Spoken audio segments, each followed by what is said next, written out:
Okay, सो ये C SAT 2023 का question है।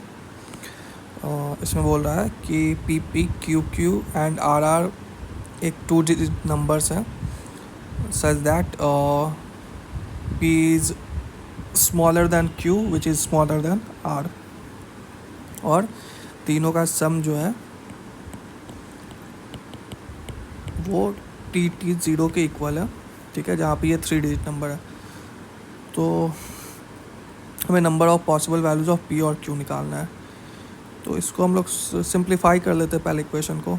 तो लाइक इन तीनों नंबर और इन तीनों इस नंबर में 11 कॉमन है, तो अगर हम 11 निकाल लें तो ये इक्वेशन बन जाएगा ये, और 11 दोनों साइड से कैंसिल हो जाएगा, तो ये आ जाएगा p plus Q plus R equal to T0। ठीक है, तो p q या r का मैक्सिमम वैल्यू 9 हो सकता है। ठीक है, तो अगर तीनों का अगर अज्यूम करते हैं अगर तीनों इक्वल भी होता तब भी इसका मैक्सिमम वैल्यू 27 होता। ठीक है, तो ये जो नंबर है T0 ये या तो 10 बनेगा या 20 बनेगा, क्योंकि ये 27 से ज़्यादा हो नहीं सकता, तो ये 30 हो नहीं सकता। ठीक है, तो हमें यही दोनों पॉसिबिलिटीज़ कंसीडर करना है, और इस पॉसिबिलिटीज़ में जितने भी P और Q के वैल्यूज़ आएंगे वो आंसर होंगे। तो देखते हैं। तो पहले 10 ले लेते हैं। ठीक है, और इसमें ये कंडीशन ये है कि P Q और R में ये रिलेशन है। ठीक है, तो अगर P को सबसे स्मॉलेस्ट वैल्यू लेंगे 1, तो Q हमारा नेक्स्ट जो उसके बाद वाला वैल्यू होगा 2, और ये और 10 फुलफिल करने के लिए 7 होना पड़ेगा। अगेन फिर एक और 1 3 6 1 4 5।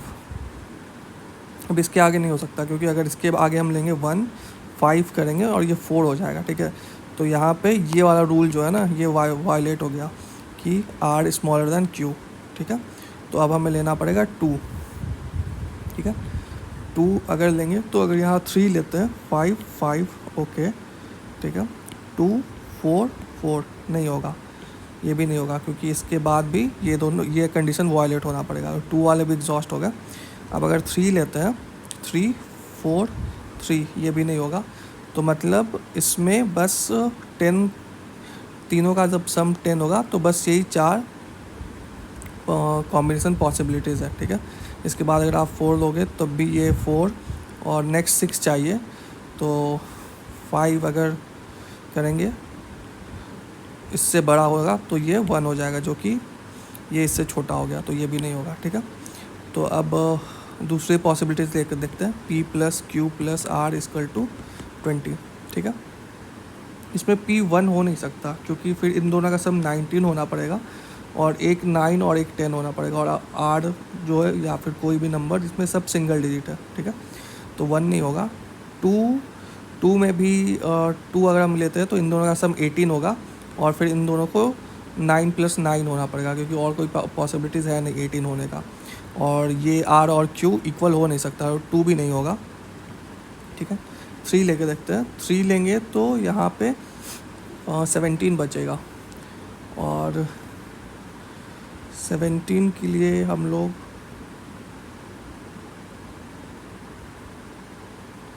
हाँ अगर 17 8 प्लस 9 में ब्रेक कर सकते हैं। 8 प्लस 9 17 और प्लस 3 20। ठीक है, अगेन तो और कोई 3 से हो नहीं सकता, क्योंकि 3 अगर और छोटा कर देंगे 7 करेंगे 10 होगा, 10 होगा नहीं। 3 9 से 8 से ऊपर जाएगा नहीं, क्योंकि R को Q से बड़ा होना है, तो 3 वाले एग्जॉस्ट हो गया। 4 नेक्स्ट नंबर 4 है, तो इन दोनों का सम 16 होगा, तो 16 हो सकता है। 8 प्लस 8 तो होगा नहीं, तो 7 4 7 9 इसका सम 16 होगा। ठीक है, 4 6 10 नहीं हो सकता, 4 8 8 नहीं हो सकता। ठीक है, तो 4 में और भी कोई कॉम्बिनेशन नहीं बनेगा। फिर 5 देख लेते हो। अगर 5 लेते हो तो Q प्लस R का सम 15 होना चाहिए। ठीक है, और 15 बन सकता है 7 8 से। ठीक है, या फिर 5, इसको अगर 6 कर दे हम तो ये 9, 5 6 9 में भी ये 15 बन जाएगा, मतलब 6 + 9 15, और ये 5 20 हो जाएगा। इसके बाद 5 इसको और छोटा नहीं कर सकते हैं, क्योंकि अगर ये छोटा करेंगे तो ये 9 से ऊपर जा नहीं सकता। 6 अगर लेंगे तो इन दोनों का सम 14 होना चाहिए, 7 7 हो नहीं सकता। यहाँ 6 8 होगा, बट ये 6 इक्वल हो नहीं सकता, तो ये भी नहीं होगा, तो 6 का केस भी नहीं बनेगा। तो अगर 6 का नहीं केस बन रहा तो 7 का भी नहीं बनेगा, जैसे इसमें था कि 2 के बाद वो केसेस बनना बंद हो गए थे, उसी के बाद इसमें भी और केसेस नहीं बनेंगे। तो हमारे पास टोटल 4 केस यहाँ थे कॉम्बिनेशन, और सॉरी 4 कॉम्बिनेशन यहाँ पे है, ठीक है। तो अभी हम फाइंड करना है कि P और Q के पॉसिबल वैल्यूज़ कितने हैं। तो P का वैल्यू एक 1 है, एक 2 है, एक 3 है, एक 4 है, एक 5 है। तो P के 5 वैल्यूज़ है, ठीक है। तो ये स्टेटमेंट सही है। और फिर बोल रहा है Q के कितने वैल्यूज़ है।